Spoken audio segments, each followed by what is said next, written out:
So today I would like to talk about the pitfalls of trying to eat healthy. So potentially when we start eating healthy, we might be doing something wrong and therefore creating more problems for ourselves. So the two biggest problems that I see that can happen to anyone who is attempting to eat healthier, first of all, it's under eating, because it's really easy to eat not enough if what you're eating is, for example, fruits and vegetables, which is mostly like water, fiber, and not that much substance, but you feel full because you have a lot of fiber, for example. And then another thing is deficiencies. You can become deficient in vital nutrients that are needed for you. And for example, vitamin A, if you eat a lot of carrots, you will have beta carotene, and it's prerequisite to vitamin A, but not everyone is able to convert that into vitamin A because genetically it varies. Some people convert it very well, some people convert it very poorly. So basically you might become deficient over the years, especially. And there is this whole movement now on YouTube that people are coming out as ex-vegans because they are saying like, why I'm no longer vegan. They basically got health issues after some years of this kind of diet. They had deficiencies. So I think it's really important to keep that in mind if we're switching the diet, that we know what we're doing like fully, and we know all the nuances, and there are a lot of nuances, because what we don't know can actually bite us later. What do you think? Okay. All right. So if I understand correctly, you're saying that some people are trying to eat to their best knowledge in a way that might not be the most pleasurable, but what they think to be the most healthy way of eating, and still they are not eating correctly. They're eating in a way that could be detrimental to their health, especially you're saying because of potential deficiency in nutrients or even deficiencies in calories under eating. Mm-hmm. Right? Okay. And you say that it might be that you're generally under eating, independent of which kind of diet you have. Just Yes. when you're paying attention, you might be under eating. And the second one is that particularly vegan diet might prevent you from getting certain important nutrients. Right? Yes.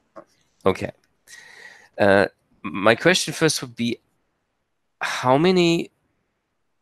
what percentage of the population do you feel are either undernourished or deficient of important nutrients?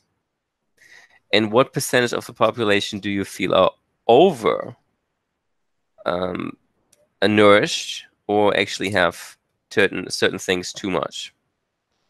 Well, the paradox is that you can be obese and malnourished at the same time. So if you're just eating, refined carbohydrates, for example, and storing them as fat, this can lead to obesity, but you might still be lacking the potassium, the K2, the D3, and so on, all the essential things that you need.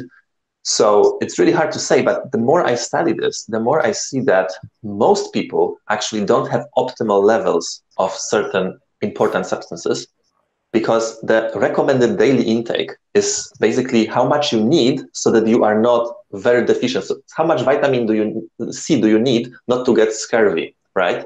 But it has nothing to do with optimal performance.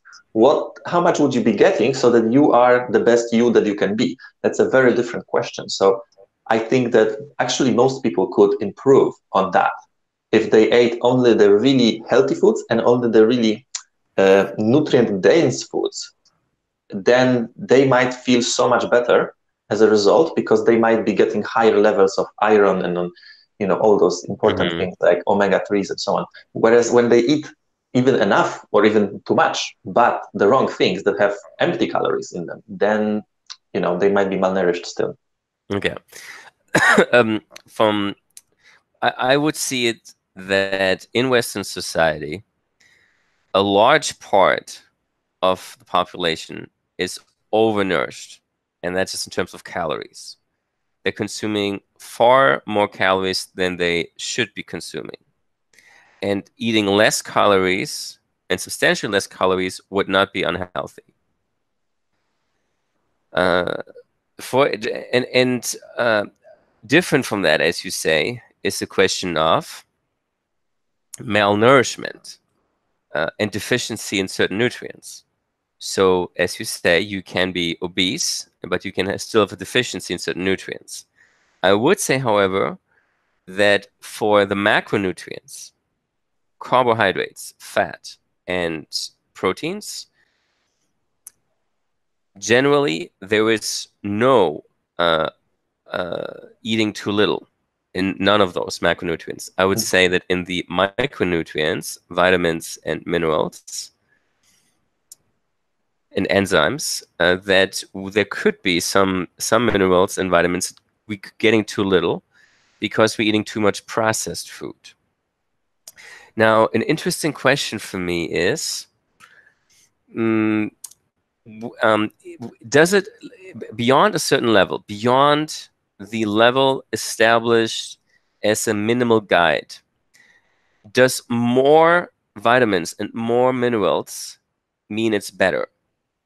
And I would think that in some cases that is the case. For example, vitamin C. I don't think there's any case where vitamin C can be negative for your health, or or niacin could not generally be negative for your health. So you can just eat it in higher quantities. And secondarily, very large amounts of vitamin C and of niacin have been shown to have positive effects, even though they are, let's say, 10 times as high as the amount that was recommended, the recommended daily allowance.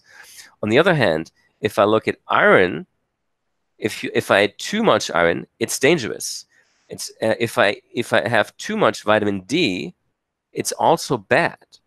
So the question is, which are the vitamins or which are the minerals where I should go beyond the daily recommended allowance and still get benefits, and which are the vitamins where after the daily recommended allowance it's basically neutral, and which are the vitamins where maybe if I go beyond it, it's going to have a negative effect on my health. I think what's important to realize here is that those toxic levels of vitamins A, for example, or so on, are associated with taking supplements that are, crazy high in those vitamins. Whereas what I would suggest is to eat real food that's very dense in nutrients. And that way, you are very unlikely, I think it's impossible, to actually overdo on nutrients, because they come in the right combinations. Like you have vitamin D3, you have K2, it distributes some calcium in the right places in your body and so on. So as long as we're eating real foods, I think it's close to impossible to overeat on vitamins and minerals in that context. But supplementation, that's where it gets tricky. So I would rather focus on eating foods that have high nutrients, and then they're easy to absorb, because that's another big issue in terms of plants. Like, for example, brown rice, it can have so much nice nutrition. The problem is it's hidden in this thing that is full of anti-nutrients, and you cannot absorb pretty much any of it. So paradoxically, white rice is healthier than brown rice. Oh, okay. I didn't know that. That's interesting. Yeah. Now, I would agree with your statement that it's very rare that from eating natural food we can get an oversupply, or an oversupply that has a negative impact on our health in terms of minerals and in terms of vitamins. Maybe for some exceptions, maybe for example for heme iron, I think there can be a danger, but it's rare. What I would say though is that for the macronutrients, protein, fat, and carbohydrates, you are able to overeat. So there have been some people that have been suggesting that we eat basically all these foods that have a high proportion of vitamins and minerals to the calorie content. So if I have a caloric content, small caloric content, but a huge amount of minerals and vegetables and vitamins, as for example, most vegetables have, then that's better for my nutrition. While there have been other nutritionists who have been stating that it's better to just eat a normal diet without any of these super rich micronutrient foods like vegetables that are high in minerals and vitamins, but just normal diet, like for example, potatoes, rice, and basically a starch-based diet, as we have always, pretty much most cultures have always been eating, at least for the last 10,000 years, have been on diets, which are mainly starch-based diets, where yes, there are minerals and vitamins in rice, corn, potato, wheat, but compared to green salad or tomatoes or carrots, meaning vegetables, it's substantially less. Mm-hmm. What would you recommend? So it's very interesting looking at Asia specifically. So up to some point, like 90% of the calories in China were coming from rice. And McDougall will tell you that it's great because they didn't have chronic disease and so on. But the thing is, for example, there are some families that started in China and then they moved to the United States. And they had, let's say, two children in China when they were growing up, and then two children in the United States. And the children born in the United States are one head taller on average than the children that were in Asia because they were kind of malnourished as well. Like, especially for the child development, you do need, I don't know, protein and all kinds of things that the rice doesn't necessarily provide in the quantities that are necessary. So there are some costs to that. So maybe they weren't feeling it, but there were some effects of that malnutrition, I would say.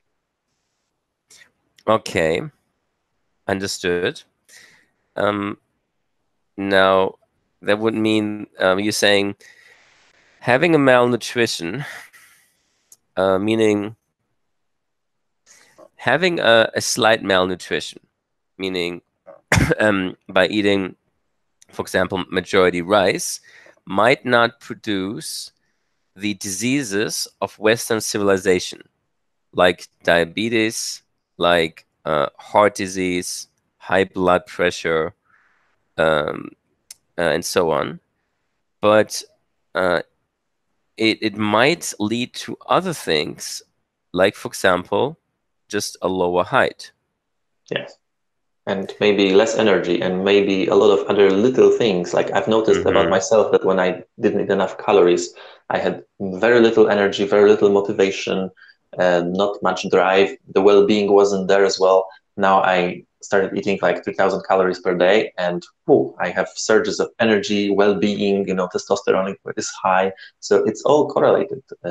Yeah. Okay. Now, there are a lot of studies that have been done on mammals, on all kinds of mammals, that show that for all the kinds of mammals and other animals that have been tested so far, the less calories they eat per day, the longer they live. So, and most people would say that this also applies to humans. Eating less calories means that they'll live longer lives. And kind of you can compare it to a car. If you drive the car a lot and you put a lot of gas in it, well, it's gonna get used more. And so the same with the body. If you put a lot of energy in it and you use it a lot, just producing energy, because the energy you put in also means your metabolism gets increased, so you produce more energy. That is a usage of the body, and so you live less. Mhm. You live less long. So don't you think that there is a trade-off that you could continue, as you say, having 1,700 calories per day and therefore be able to live longer and stay healthy for a longer time? Yeah, there might be actually. And also in terms of building muscles, that's another potential trade-off. If you're carrying a lot of muscles that you don't actually need, that is potentially also not that good for the same reasons exactly. Because you have to bulk up, you have to eat more, and you have to build the muscle that you don't need. So we don't know. There is no like the animal models are one thing. The human model is still not known. It's an interesting theory, but I do see a huge difference in quality of life. So this is an important factor for us because, okay, we want to live longer, but do we want to live longer and suffer starvation? Or do we want to live maybe a bit shorter, still fine, but be, super happy and have productivity and everything else. So maybe this is a trade-off actually worth making. And I think it's really important to eat the foods that are dense in calories, that are easy up to absorb. And here I would point to animal foods, which have very easily absorbable vital nutrients, fat-soluble vitamins, omega-3s, and so on, which are not necessarily present in plants, or they are not easy to absorb. Even protein from, let's say, lentils, only 70% the absorption rate of meat, for example. So we might eat the veggies and think that we're getting all these nice things, but we're just getting a little bit here, a little bit there, not the real vitamin A, the precursor to vitamin A, that we can convert it, that we're deficient. So there's a lot of tricky things about not eating, foods that are dense in nutrition. Okay. Don't you think that a good way to analyze if a certain way of eating is good or bad is not to only look at the way that the body might interact with the food, but just look at the results? You take 10,000 people on a 3,000 calories meat-based diet. You take 10,000 people on a 3,000 calories plant-based diet. You take 10,000 people on a 1,500 calories based meat-based diet and plant-based diet, and then you kind of look at the results, which is feeling better, which of these groups. So you can experiment this with yourself, just having one individual, or you can take a large look at a large group of people. And what I would say from my own experience, that people feel generally better, and of course I'm taking myself as as one example, when they are eating not too much calories, not too little calories. As you say, for me, like 3,000 is great, which is quite a lot, and a lot of fruits and vegetables, and not so much meat. Mm-hmm.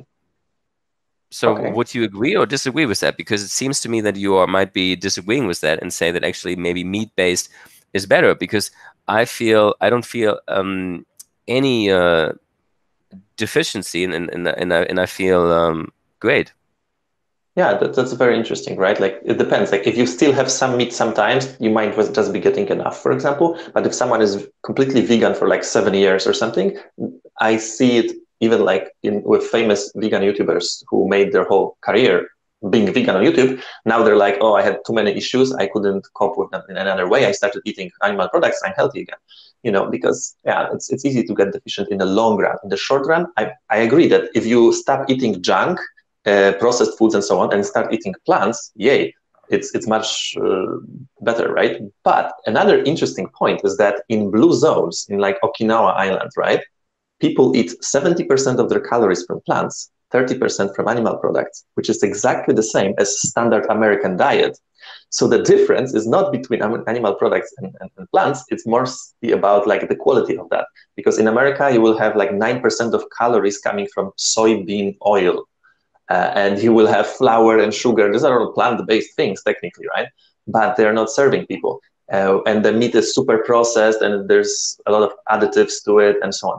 So just the same proportions of macronutrients, or not macronutrients, but just like animal products versus plant-based products, can produce very different results depending on quality of those things as well. Okay. Okay, understood. Okay, so to make a summary of what we discussed so far, you're saying that while most people see a lot of obese people, in fact, the other side, meaning either eating too little or malnutrition in certain nutrients, is also a big problem. And you're saying that even people that are able to control the way they eat, meaning they don't eat junk, they really eat health conscious, they might be eating incorrectly because they think that eating all vegan diet or a calorie restricted diet is better, but in fact they are suffering from it. Yeah. They're suffering from it because they're not getting all the nutrients. And the reason they're not getting all the nutrients is that not all the nutrients that are in the food can actually be absorbed, and especially plant-based nutrients many times cannot be absorbed as easily. And because the daily recommended allowance that we are given is only a minimal value for most micronutrients, meaning minerals and vitamins, and that in fact having much more than the daily recommended allowance would be much better for us. Yes. So therefore, what would you say is the best diet from your point of view? So it turns out that the diet that's most dense in nutrients that we actually need, so it would be something like meat and fish and eggs and vegetables, definitely. And you could potentially throw some starch just to like fill the gaps, but in general, I think those are very important because they have all of those nutrients that we need, easily absorbable. Foods like liver, for example, and that can help a lot because let's say you are semi-deficient on some B vitamins, right? And you don't even realize it, but your mood is like sometimes up, sometimes down, whatever. But let's say you add all of those foods to your diet, and out of the sudden, you're no longer deficient, you will have optimal levels, and you will see it in how you function. Like when I started eating more and good foods as well, like my brain started working so much better. I was so eager to solve problems and solving them really fast, like as if I got a boost in IQ. I get up in the morning and I want to exercise. I have energy for that. I want to create new businesses. I want to, plan and realize my plans, do something, be more like expanding rather than when I had low energy and low calories. I was like, yeah, I have this idea, but I'll do it some other time when I have energy because I definitely don't have energy right now. Exercise was hard to motivate myself to sometimes. And yeah, it's a big difference. Okay, understood.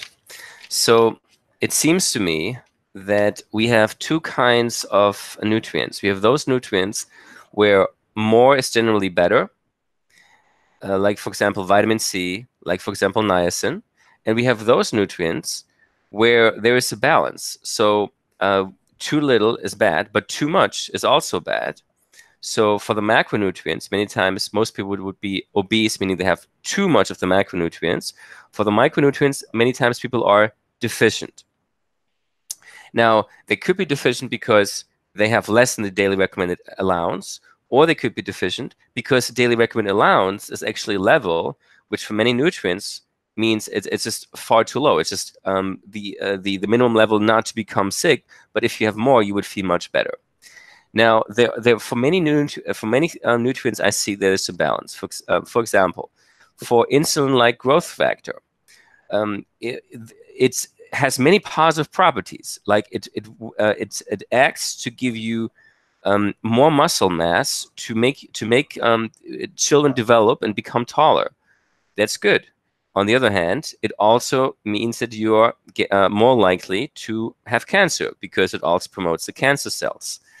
Very similarly with vitamin D3, vitamin D, D2 or D3, which it's very important that especially in the winter to have it, but too much can be bad, and it's important for the testosterone production, and people link it to more fertility, but people also link it to less longevity if it's too high. And I recently read an article that was arguing that for vitamin D3 and some other nutrients, the human has a kind of a balance in between survival and reproduction.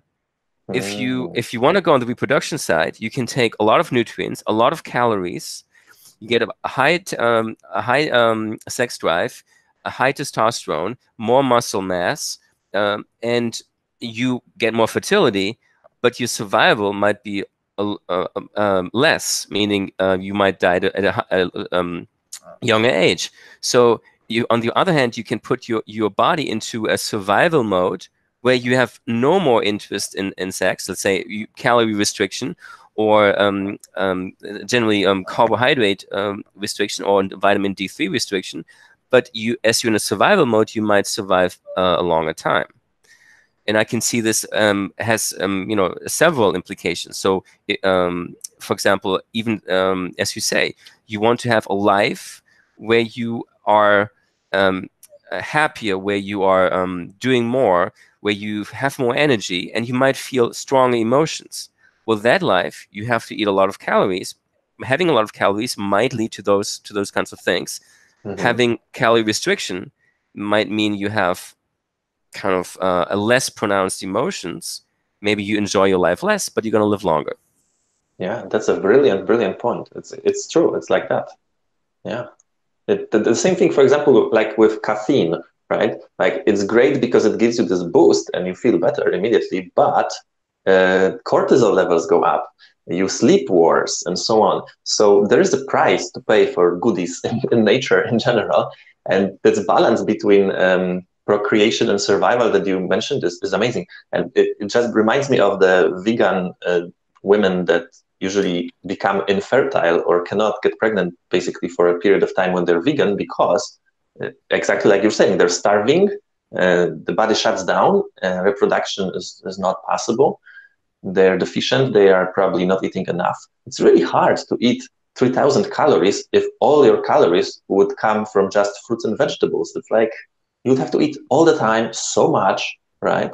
And I have an issue with fruits because the fruits that we have right now, first of all, are way sweeter than they ever were because we were crossbreeding them to get them bigger and sweeter.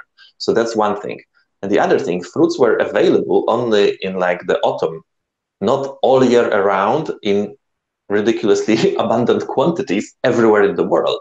So maybe we were eating some fruits to fatten up before the winter, but we didn't have them available all the time. And yeah, the fact that we're global now causes so many issues. For example, some people might be genetically okay with vegetarianism because they were born in India and they were raised in that culture. They have that genes, they're used to it, and that's fine, it works for them. But then someone in Sweden tries to do that and they might run into issues. And then veganism as such is a very new invention. It did not exist in any traditional culture.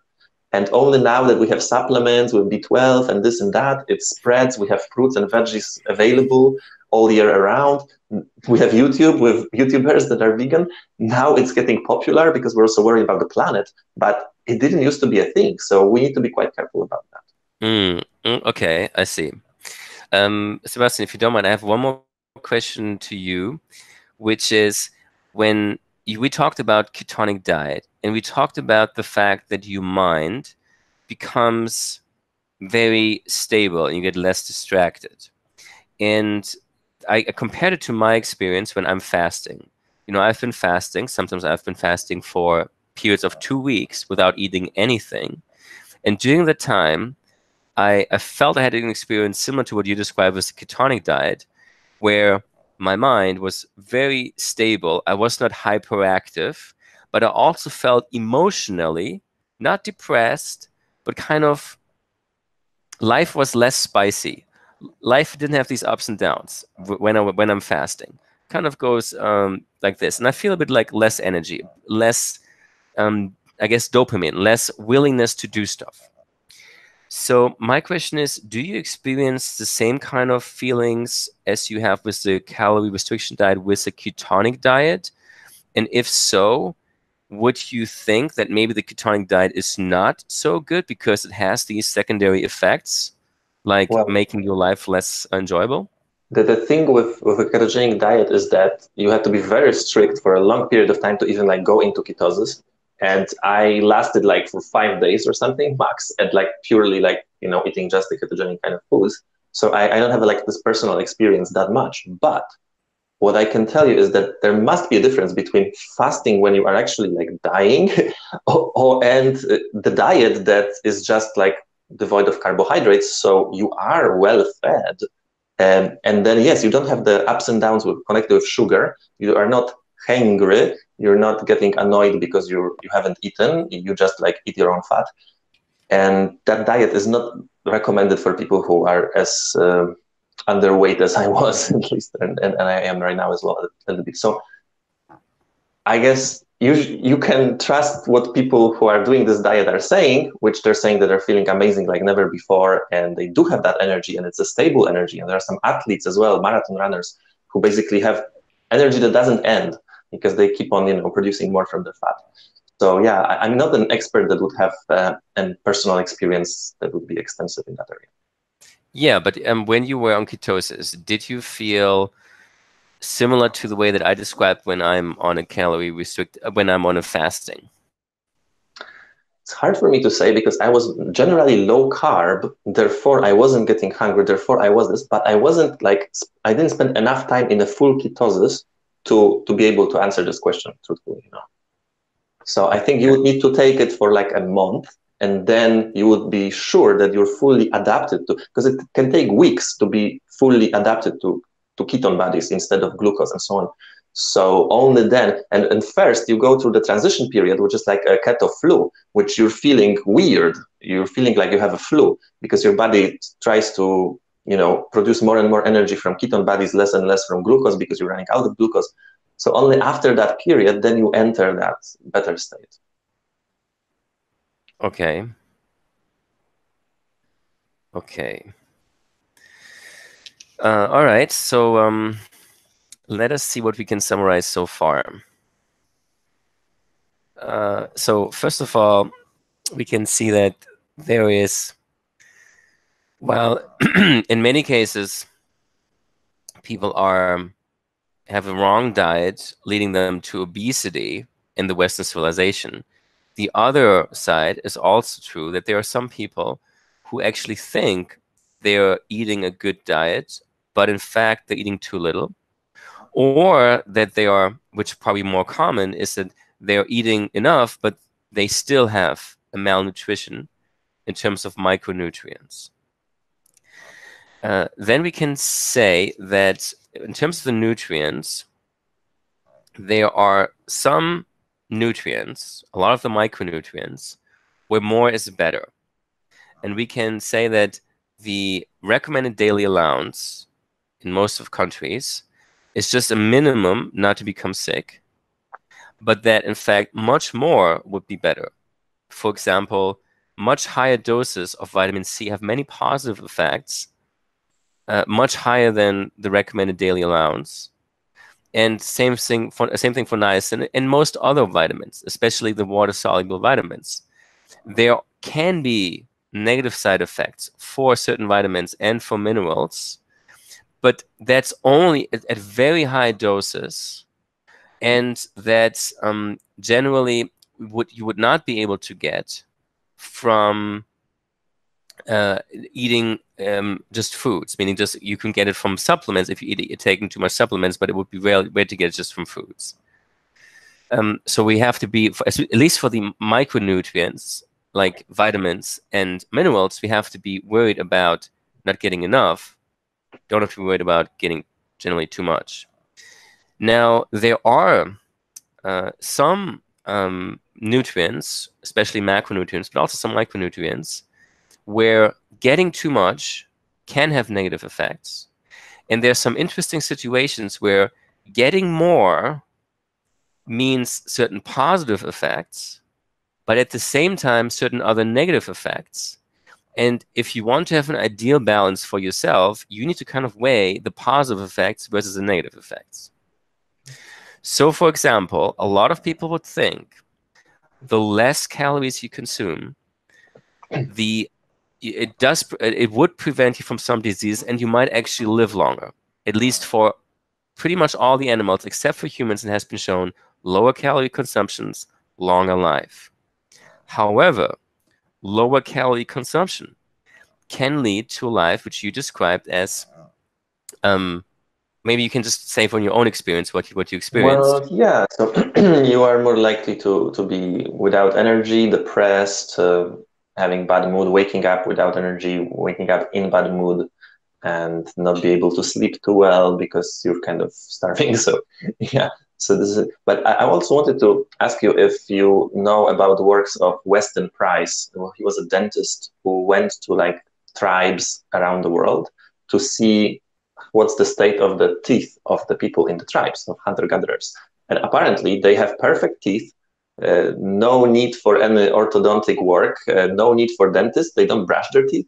And the key, after he observed many of those, was actually fat-soluble vitamins. So vitamin A, vitamin E, vitamin D3, in high quantities, they were eating those foods. They were eating the whole animal with the liver, with hearts and brains and all kinds of things. And actually, they were able to have perfect health. So maybe what we know as healthy is nowhere near the real healthy. And You if mean in terms of those fat soluble vitamins?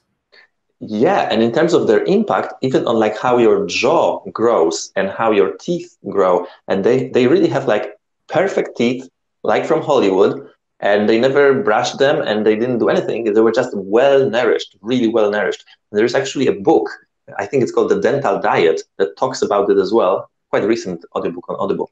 And yeah, it just tells you that you can, Okay. through nutrition, change things like even, your teeth. Okay. So Okay. So then I would add this, that there are certain fat soluble vitamins that might actually be needed in much higher quantity than what we think in terms of the daily recommended allowance. And they might, in that case, in this instance, might be responsible for better teeth and probably other benefits. So um, so we talked about the balance between positive and negative effects of having a certain thing more or less. So we talked about calories. Same thing for the insulin-like growth factor, which is contained in animal products, like especially in things like meat and milk. And you can have a very clear correlation between insulin-like growth factor and height in countries. Uh, a lot of the tall countries have a very high insulin-like growth factor consumption. And insulin-like growth factor is called this way because it acts as a growth hormone on the body. So increasing the bone growth and increasing the muscle growth, and also leading to more fertility and more sex drive. So all of that would generally be considered positive. On the other hand, it's also a very important cause why there's a very close correlation between milk consumption and animal meat consumption, and cancer, because it promotes the cancer growth as well. So if you want no cancer, then you eat no insulin-like growth factor. If you don't care about cancer, you only want muscles and height and sexual desire and fertility, then maybe you'd want to eat more insulin-like growth factor. So there's a trade-off. And this trade-off also has been observed with vitamin D3, saying that very high levels of vitamin D3 lead to high testosterone, higher fertility, but high levels can also lead to other diseases, which and can cause less longevity.